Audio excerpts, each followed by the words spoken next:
But Hello, welcome to the Cinemondo podcast. Today we have a special guest somewhere. I think he's right there. He's right up there. There he is. Richmond.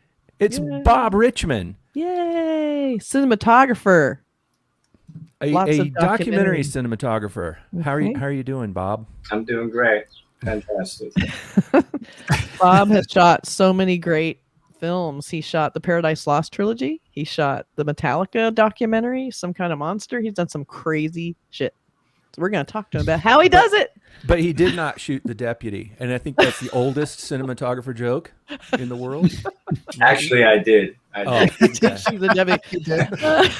He didn't shoot I haven't the guy. gotten caught for it, but I did. Nobody's watching. Don't worry about it. Statute of limitations. We won't tell anyone what happened. But we remember Bob from the Paradise Lost documentaries. Bob was shot us in those films in some various scenes where we were involved when we were in the Paradise Lost documentaries. So we got to know Bob pretty well, and it's fascinating the differences between, because I work on regular, narrative type shows where there's a story and the cinematographer knows exactly where to point the camera. But with a documentary, you sort of have to wing it and figure out on the fly where you're going to point the camera. And sometimes you have to follow people and go places you don't expect to go. Yeah, I sort of think of it like being a jazz musician as opposed to a classical musician, and yeah, you have to tell a story and you have to follow it. And the craft of what I call verite filmmaking, or present tense camera work, some of it's the same as cinematographers for narrative films, but there are other things that aren't the same. Right. And the fact that you don't have any control, which I like not having any control. You have to do things on the fly. You can't light. Most of the time you can't light, but sometimes you can. So you have to be comfortable with working with the light that you have. And you have to be thinking about what the story is. And most importantly, you have to shoot the scene so that it can be edited. Right. And so that the scene can be cut without narration or without voiceover. I mean, that's what I like to try to do, is to try to shoot scenes so an editor can create a scene so that it is like a narrative film. And so that's the craft. And if you're shooting something and then something over there starts to happen, you have to decide sort of on the fly, do I keep shooting this or do I turn the camera over here and film the fist fight that just happened in the courtroom, Yeah, well, you have to make those decisions. And then afterwards you think about whether you actually made the right decision. Right. And that's also Bruce was really good at whispering in my ear. Most of the time when a director gets freaking out and they want you to film something, they talk to you. It feels like they've just dragged you out of a dream, and you want to kill them. But Bruce had a wonderful way of whispering in my ear in the most unobtrusive way, and mostly usually saying it was my decision, but letting me know that there was something happening, else happening. Oftentimes he would say, "Why don't you finish your shot and then go to, look to the left?" And so, you're working with you. There's always nice to have another set of eyes who's telling you, what's happening. And the other side of that also is the sound man, who sometimes you don't get the action visually, but you have the sound. And then once I get there, it could be cut in a way that the sound is used. And then oftentimes you miss somebody saying something wonderful. Right. But if you have the sound, then every time you go for a cutaway, that's when somebody says something absolutely, people are talking and you go for a cutaway so that it could be edited. And just as you go for a cutaway, somebody says something like, "I'm going to kill you," or "I'm about to die." And in the end, if you have it on sound, you have it on the track, then even if you didn't get it, then it'll work. A good editor can make it work. There's something like that starts to happen. You can't get everything right. You can't be everywhere at once either. Right. But I wonder how many times you saw something brewing, like something, okay, this is going to turn into something good. And back in the film days, I've got 3 more minutes of film left. Yeah. That's different. That's just something and I miss that. Yeah. Paradise Lost, the first one and the second one, which both shot on 16 millimeter. Yeah. So you had 10 and a half minutes to shoot. I remember when we were being shot, especially on the courthouse steps, and they're filming. It's like, hold on, we have to change it. So we'd all sort of like, la, la, waiting, talking to buyers. So what's going on? Oh, nothing. And then everyone kicked back in. But on the other hand, it created a heightened sense for you. You could feel that film and you could hear it going through the gate, and it would keep you. Now, I mean, you could shoot for hours and hours and hours, and you never take the camera off your shoulder. Oh. It could not only be exhausting, I'm sure it's exhausting for the editor to see, because really when you shot film back then, you watched and listened more than you shot. And then when the time came, you grabbed the camera and you started shooting. Of course, when things really happened, you just kept changing mags. But people find it hard to believe that you could shoot a whole film that way. Just minutes and you'd hear it. Something would be happening and you'd say, "Oh, it's got to end," and then you'd hear that film go through the gate, flop. And once again, if the sound man kept rolling, within a minute you had another mag on and you started shooting again. Oh, that's cool. You could cut away to something while as long as you had the sound. Right. That's a real partnership. Like the sound man and the cinematographer, it sounds like you guys really have to work together to make sure that it's getting coverage that you need, right? It's a real dance, and I work with a few sound. I work with one guy a lot, Eddie O'Connor. He didn't work on Paradise, so he worked on the third one. But there are a few guys who know. They say what makes a really good verite cameraman is a cameraman who listens, listening. And what makes a really good sound man is the sound man who watches. And he's watching, but he can see, because oftentimes he's hearing something that I don't. So he'll tell me, he'll let me know that something's happening, and he's watching me, and they know how I move. So they move around me, and they know if I'm in the pan, they have a sense of how I move, so that they move. We sort of like a dancing partner in a way. And so it's a real partnership.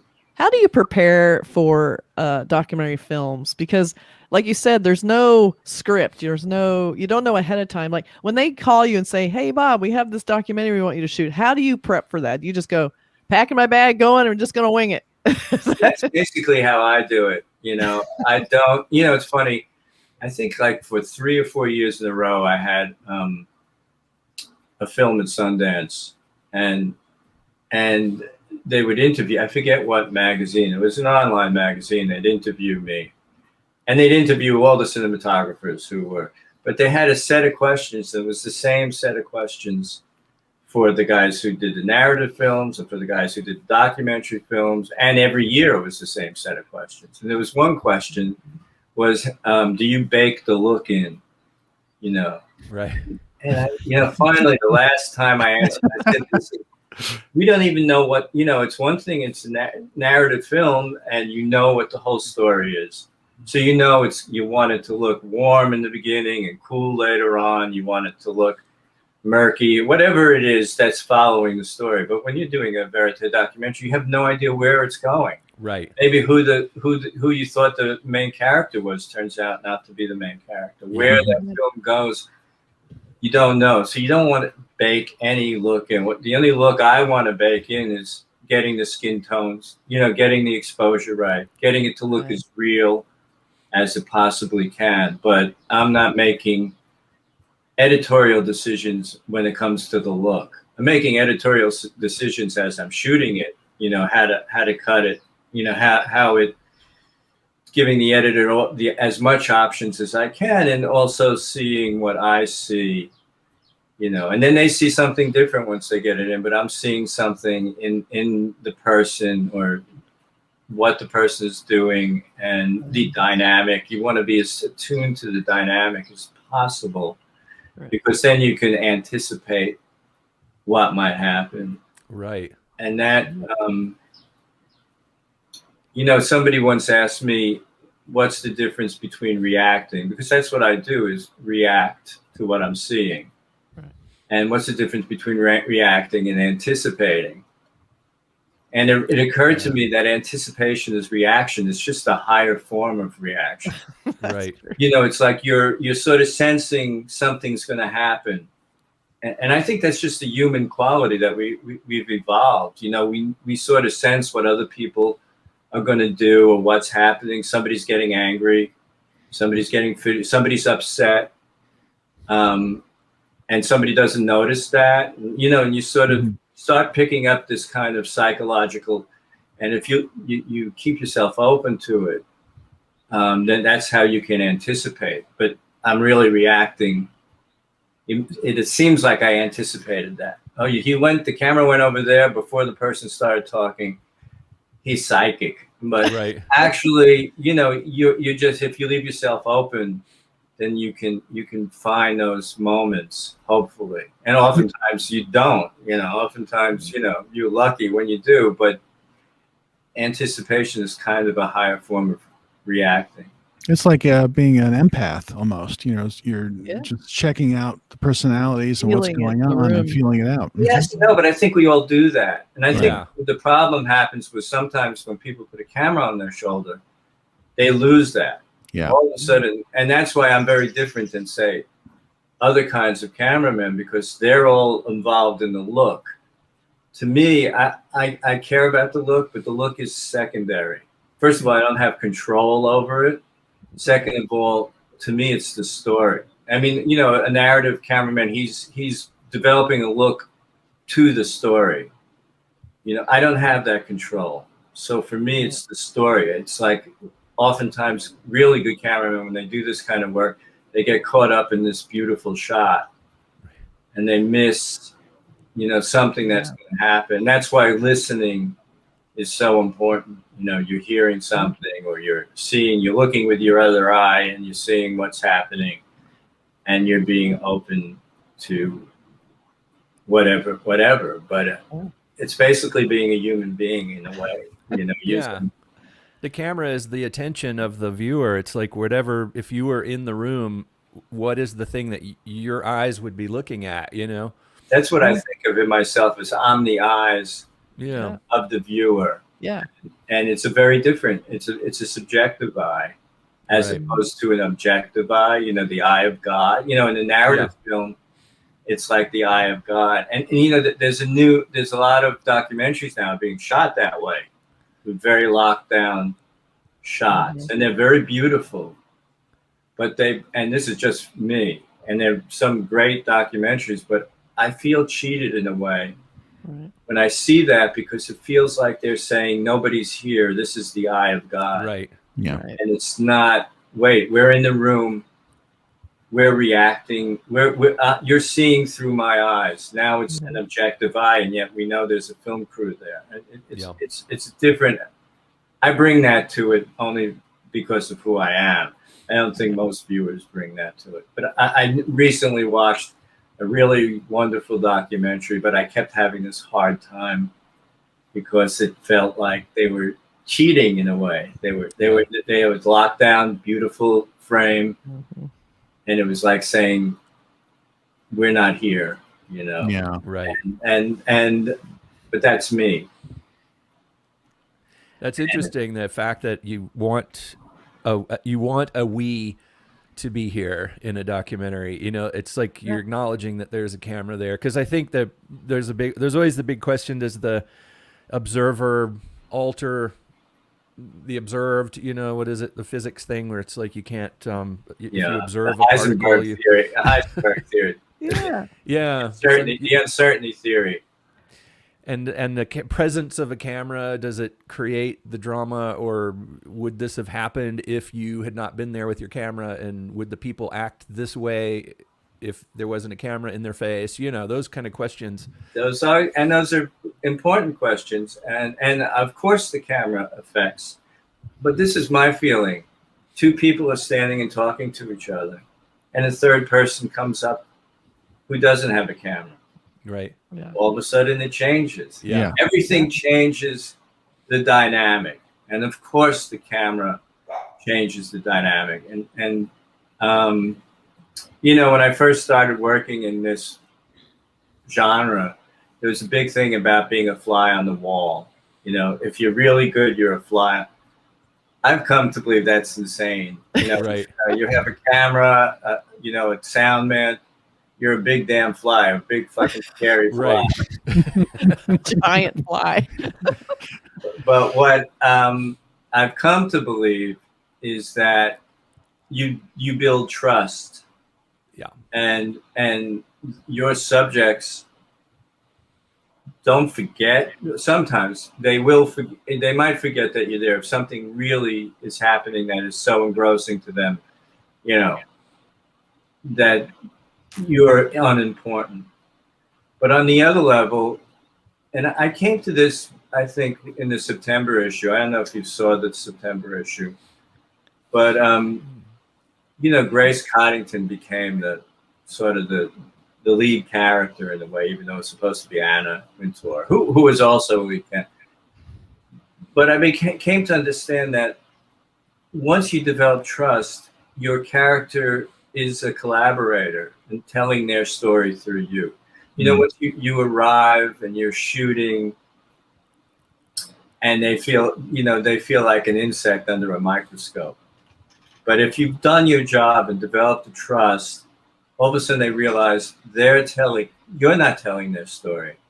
They're telling their story through you. And everybody wants to tell their story. Yeah. Right. Most people do. So once you get them to that point where they're telling, and I don't mean that they're manipulating you. Because most people, you know, they're not oh, I want to project myself as this. I mean, we do that every day, I guess, with everybody. Once we leave our house, we have an idea of how we want to project ourselves. But once people get into a situation, they are themselves. They have no choice. Right. They themselves. But once they understand that they're telling their story, then you get the really good stuff. You know, whether it's Byers, you know, once he understood that he was telling his story, you know, and everybody in that film, I think, at some point realized that this was an opportunity to tell their own story. And so hopefully that's what happens. And well, tell us about manipulated. I never felt like you guys were telling me what to do, or I was never told what to say or do when you guys were filming us. That would be against everything. We all three started with the Maisel brothers, and that's right. That would have been really against everything we believed in. You know, we were formed, and you know. Yeah, that's right. Well, tell us about. All right, so one of the most well-known films you've worked on is the Paradise Lost and the Paradise Lost trilogy, technically. So tell us about the original film when you started working on that, because you were talking about, like, you go in, you don't really know where the story is going to go. And so originally they're going there to shoot these kids that accused of murder. How were you feeling emotionally as you're shooting this story? Is it evolving? What were you thinking? Well, you know, I came into it not at the beginning. Doug Cooper, who had been my assistant, you know, was shooting it originally because he shot Brother's Keeper, which is a whole other story, because they had asked me to shoot Brother's Keeper, but I couldn't. And then Doug did it and did a wonderful job. And then he was a great film shooting Paradise Lost, and then he got the knife from Byers. Oh, that's right. And that freaked him out. And his parents took him to a lawyer, and the lawyer told him not to do it. And so Bruce and Joe, thank God, they came to me and asked me to shoot it. So by that time, I know the story that what's her name from HBO? Sheila Nevins. Sheila Nevins, I think, came up with the story for Bruce and Joe. It was a newspaper article. Mm-hmm. And it was supposed to be a story about teenagers killing children. And like the movie, excuse me, what was the independent film that they got the idea from? It was another film where teenagers kill kids. God, which one? Seems like there's so many. It's a famous independent film, and I can't think of the name now. Like Boys Don't Cry or something? No, it was before that. Can't think of it. I can't think of it. Joe would know, but let me call him. Hold on. Good Joe on the phone. So anyway, so it was supposed to be about. So when they brought me in, they still believed that the boys were guilty, right? And they were telling me, they saying it's about these kids. So that was how I went into it when I first started filming, because slowly, especially Joe, his evolution of who he thought was guilty changed quite radically. I mean, I think what was brilliant about both Bruce and Joe in terms of the way they made the film is they really left it up to the viewer to decide. And my feeling about that is that one of the reasons you guys were so invested in it, I think when you have a film that sort of pushes you into one direction, you feel sort of manipulated. You also kind of feel like, oh, it's sort of cathartic. Oh, they're innocent in it. And you come out of the theater feeling like something is done. But I think, you tell me if you're wrong, I feel like your experience was, wait a second, this doesn't fit. Your brains had to put it together yourselves. Nobody filmed it together for you. So the fact that your brains had to come to it themselves, I think that motivated you to be absolutely to do what you did. Yeah.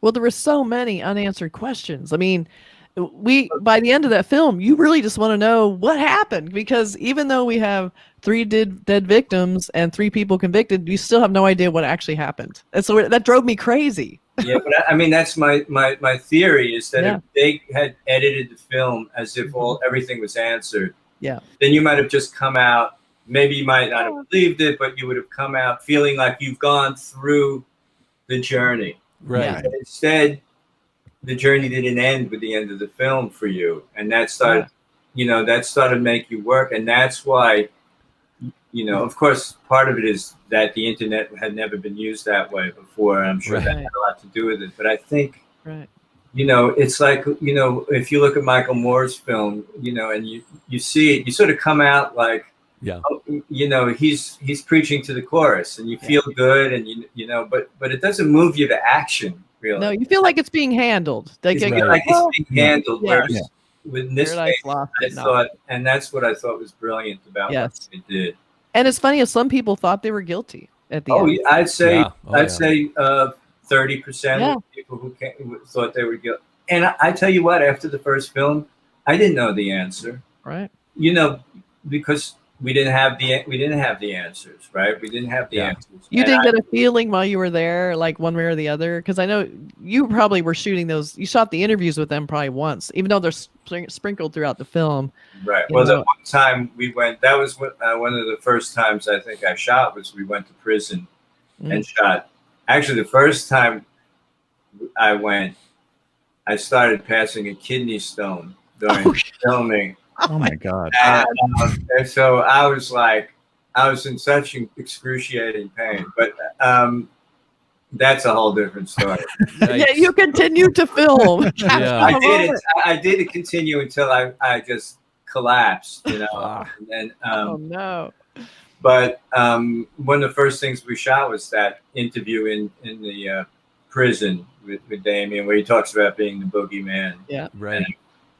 But you don't know. You don't know the answer, And once again, if the police are saying this is a slam dunk, an 11 on a scale, I was naive enough to think, well, maybe. maybe they're guilty. You know, well, I remember thinking there must be something that I'm not seeing, something that wasn't in the film, something the jury saw, something the police saw, and you hear those things about. There were so many, rumors, and you hear like literally one of the parents of the victims saying that his son's body parts were found in a jar of alcohol under Damien's bed. It's like, I mean, you see that and you're like, whoa, okay, so they're guilty. Yeah, I mean, imagine if the internet had been around then. Yeah. What would have gone on? I mean, thank God it wasn't. Yeah. So yeah, you try to put it all together, and the truth is, no one ever knows the truth about so many things. Well, I didn't know. I remember watching the movie in the context of it being, like you said, a movie about teenagers who murdered some children. River's Edge. River's Edge. Okay. Oh yeah. That was amazing. Yeah, but that was what I thought the movie was about when I saw it. Kathy said, "Here's something from, a film from your neighborhood, from our old neighborhood, in the South. We all grew up in the South." Oh, Kathy and I did, and I grew up in a really, really South and went to a Baptist school, and I got accused of being a devil worshiper because I was trying to learn how to read Egyptian hieroglyphics, etc. But it was very familiar to me, and the people and the things they were saying, you're going to burn in hell and all that kind of stuff. I was told that many, many times because of various reasons, and so it seemed really happened, Bert. Yeah, I mean, it seemed familiar to me, and I saw the film, and I was like you said, I think I literally said the same word. Wait a minute. What if they're innocent? What if they're not guilty? And so I went, I got that book, the first book that was written about it, called The Blood of Innocence. And horrible. It was just like reading that, and I'm like, gosh, this isn't the most unbiased true crime book. It was like literally telling the story from the point of view of the killers and saying what they were thinking as they murdered the children and things like that. And it's like, wait a minute, how do they know that? And where did that information come from? Suddenly it started adding up to me that people really, really wanted these guys to be guilty. And there was just nothing that actually convinced me that they were guilty. And I think, that was when we were like, you know what, we need to talk to some people. We need to go out there to Arkansas. We need to go talk to these guys. I had already started writing to Damien, and I asked him, I'm like, did you do it? Did you do this? Am I wasting my time thinking that, there might be some hope that you're innocent? And he wrote back, and I remember the first line in the first letter he wrote me, it said, I swear to you on everything I love that I am completely innocent. Yeah. And it was like, from there, I was like, we went out and visited, and it was a gradual thing. It wasn't immediate. You guys were amazing. I mean, no, really, you saved their lives. Certainly Damien's life, and they, people say the film did, and the film was a catalyst, but it's very different making a film than it is actually being an advocate for somebody, what you guys were and what you started and what you did. It was really, the films were a good tool because we were able to direct people to it who want to know about the case. And then by watching the film and, by virtue of, how you guys produced the film and how it was shot and how it was edited, that you feel like these people and you care about these people by the end. So it was easier than saying, well, these 3 guys in Arkansas are accused of, like, you go and watch this film and you have a whole feel of the whole area, the whole feeling around the town. And so that really helped to push the case forward, is just having that rich resource of, of actually feeling like you're part of these people's lives to push them forward too, like us. It was, it was one of the most amazing filming experiences up until then of my life, and probably of my life, being part of that film and that kind of access we had. Yeah. And, that was insane that you got into like lawyer meetings and like just, and, that meeting with the DAs talking to the victims' parents, saying basically they had nothing. Right. I mean, so weird, like in front of a camera. I know. It's like, So when you're watching something like that, are you in your head going, I can't believe I'm getting this on film? Do you ever have that feeling where you're shooting and you're disconnected? I was just into it. Like, this is a great scene. You know, I'm just thinking about, am I getting it? I had to throw up lights because it was dark and we're shooting film, you know, so it's not like now where you can shoot in no light at all. I had to quickly throw up lights.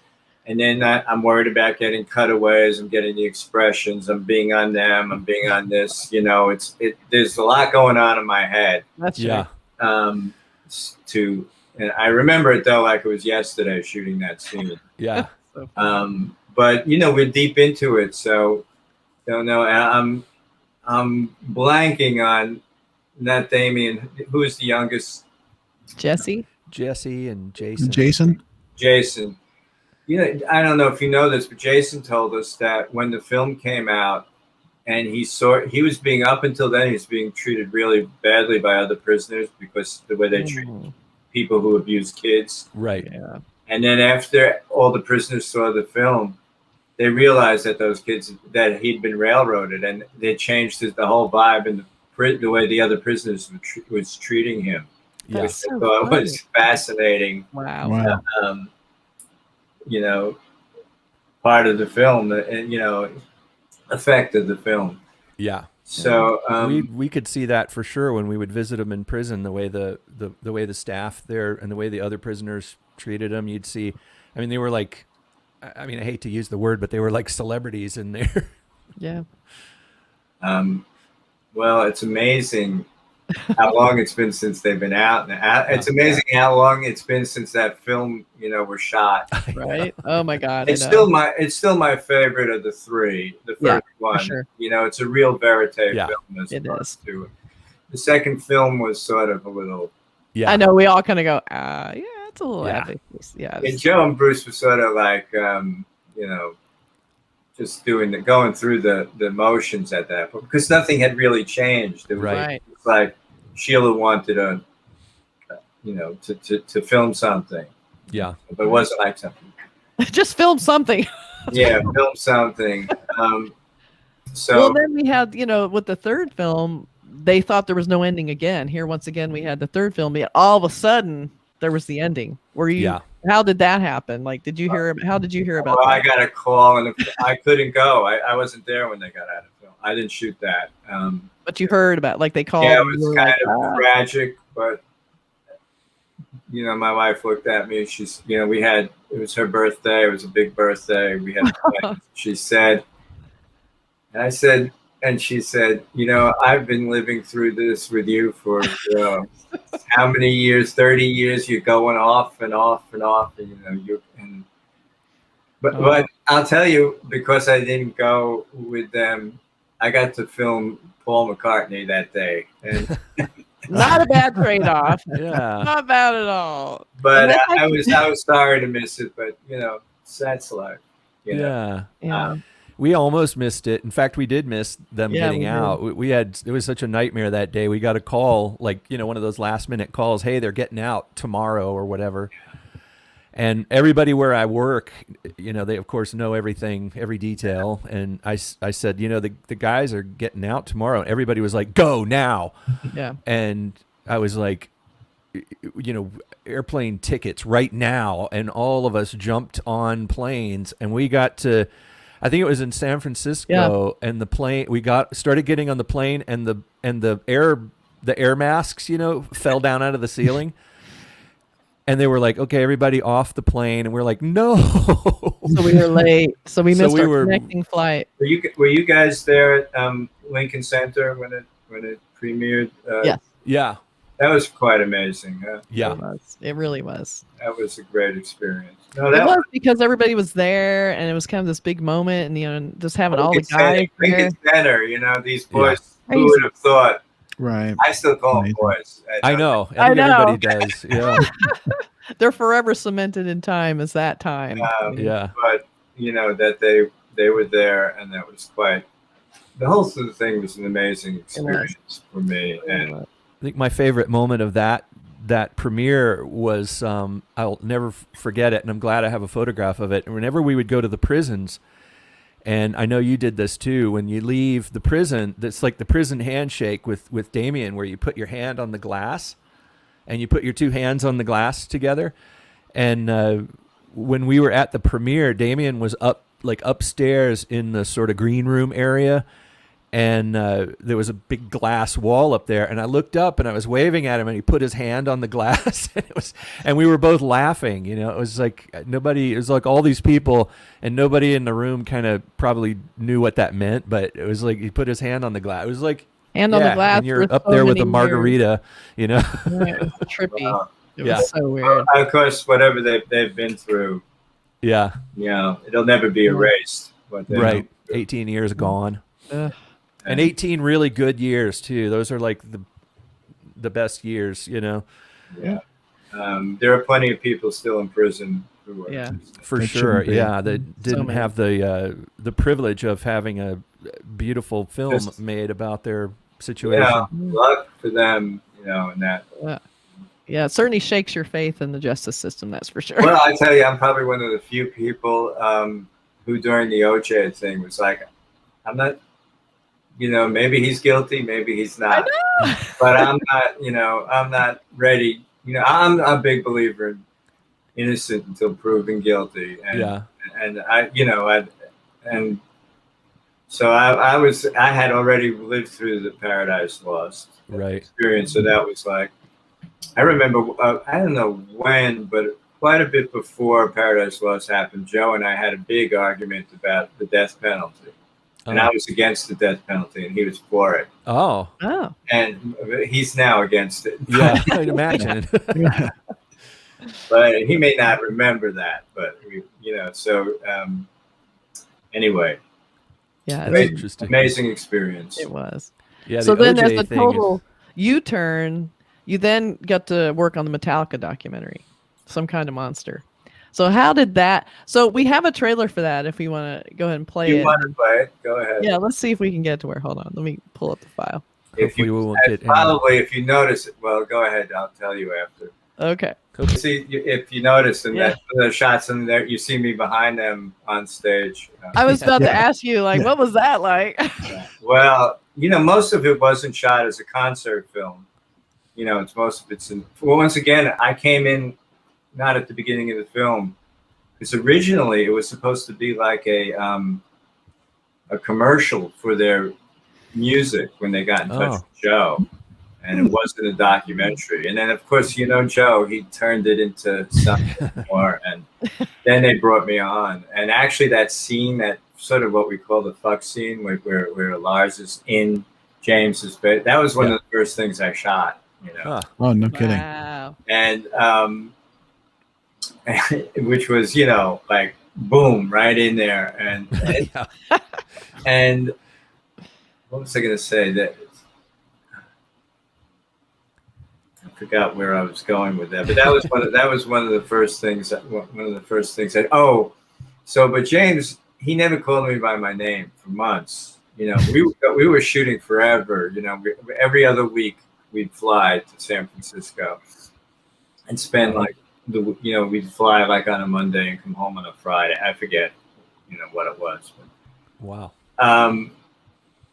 And James was just the camera guy, you know. And then I got into that crazy hot rod of his, which was like a death mobile. And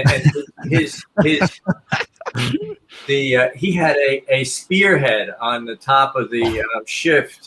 You know, which, you know, get into an accident and go through your heart. You know, it's like, you know, the most dangerous thing. And once I got in the car with him, all of a sudden I was Bob, you know. Right. You proved yourself. Yeah. But they were amazing also because the accents, you know, they just let us. Yeah. And we understood, even though we never would have done it, if we asked them, we never asked them to repeat something, never asked them to say anything, never asked them we would have lost all credibility. Yeah. Right. And I mean, that's how we make films anyway. But, you know, did you expect to have that much like I guess I don't know. They were just so genuine. They were so unguarded. Like I would think. Didn't even know who Metallica was. I mean, because of my age, I was like, I didn't. But they did Paradise Lost music. Yeah, I know, but still, it's like, oh, they was. Yeah. You know, like I'm like, if we were doing Bob Dylan, I would have been like, right. Oh, Metallica, and I didn't realize one day I'm watching TV and they show a like a rock video from Mission Impossible, and it's Lars running through a burning building. I said, holy shit, this guy is a rock video. But it was good for me because I wasn't intimidated, you know. Right. I'm just in here, I'm shooting, and I tried to do that anyway because I deal with a lot of high-profile people. Just right. I don't try to, you know, I'm sort of invisible. I try to be fairly invisible and just do my job.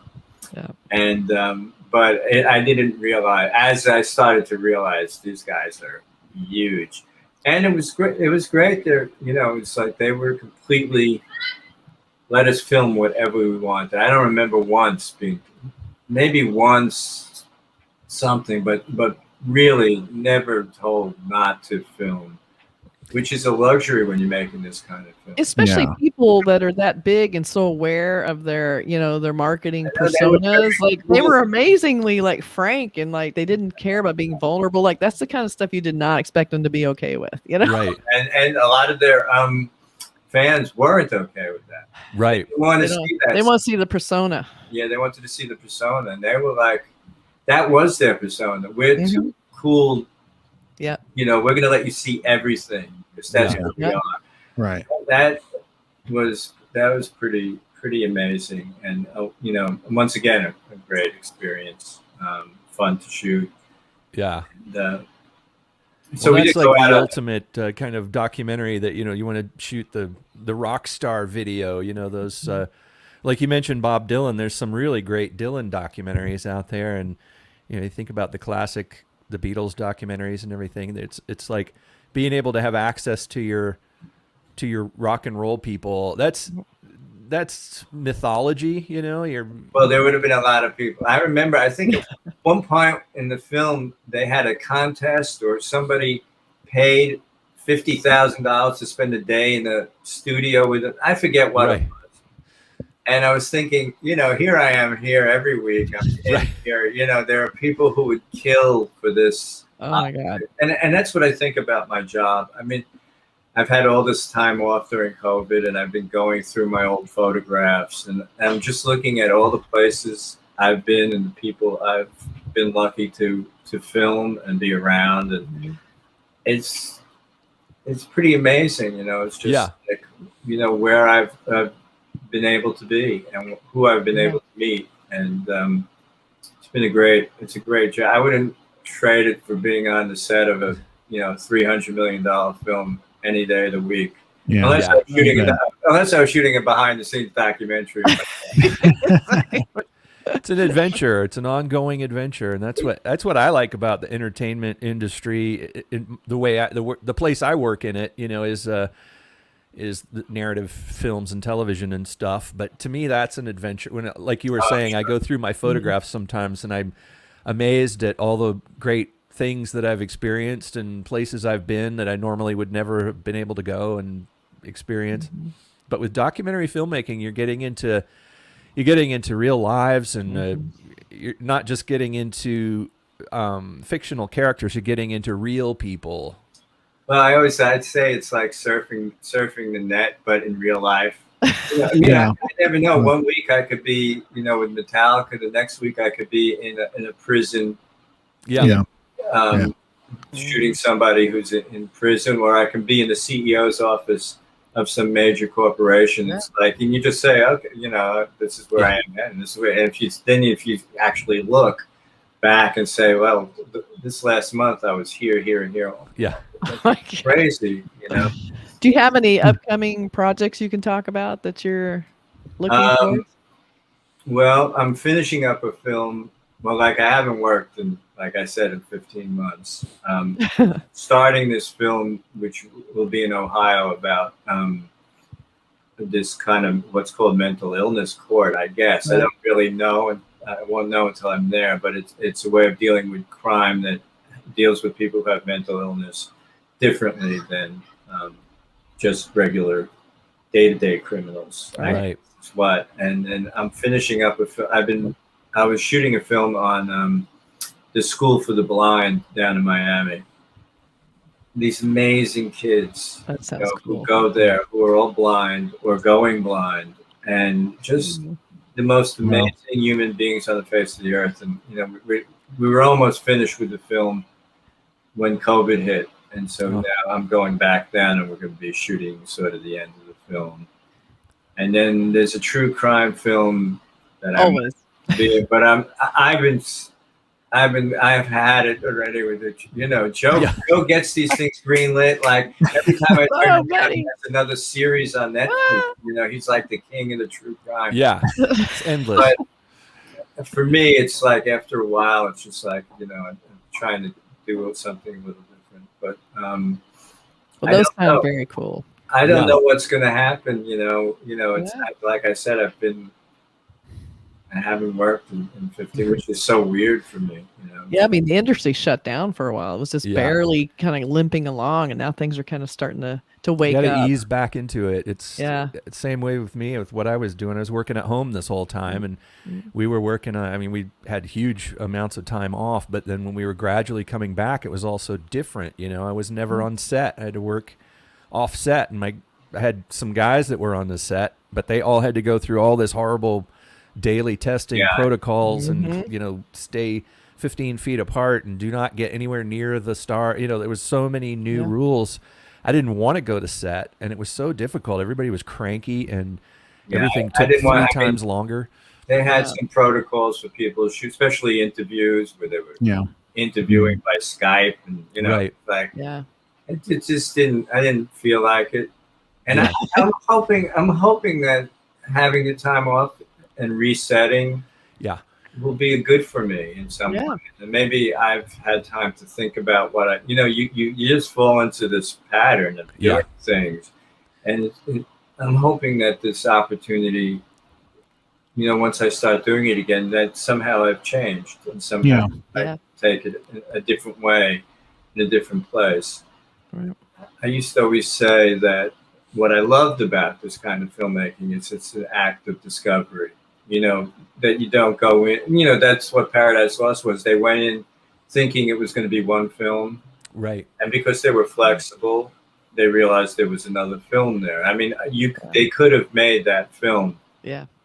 And made them look guilty, and it could have been that film, and nobody would have not been the wiser, right? They could have cut it that way. But for them and for me, it was an act of discovery, and as we went. But I've also come to believe that it's also an act of self-discovery. Yeah, you learn something about yourself, and that's what this kind of filmmaking, by filming, you're bringing back into yourself, and you're learning something. Absolutely, that's a great way. Yeah, great way of looking at it. Yeah, and I think this intermission, this pandemic, is another self-reflection moment, and when you get back into get back into work, you're going to come at from a different angle. So I think that's the silver lining. Yeah.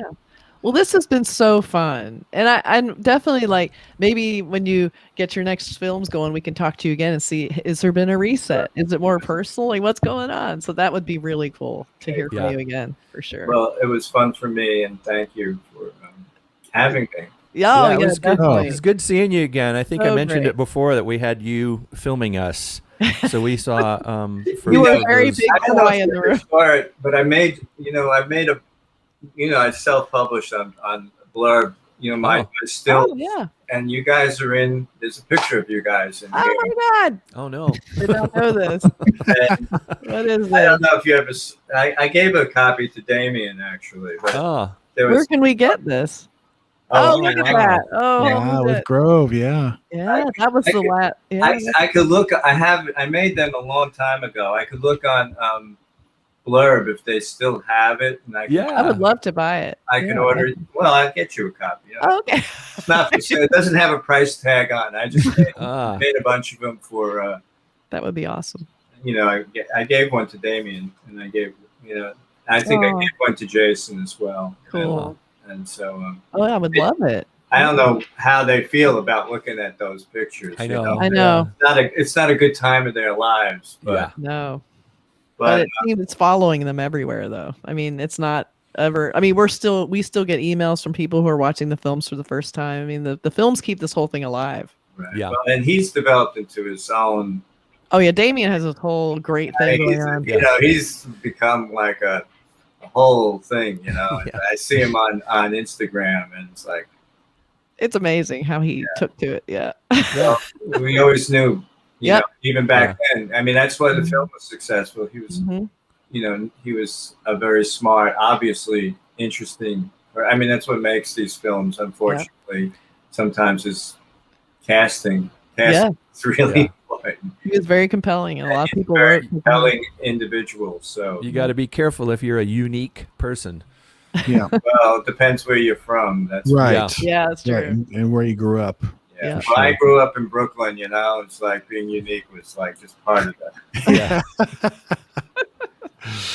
All right. All right. Thanks so much. Thanks, Bob. It was great. Wonderful to meet you. Have a good rest of the weekend. You too. Yeah. Okay. Thanks for talking to us. Bye.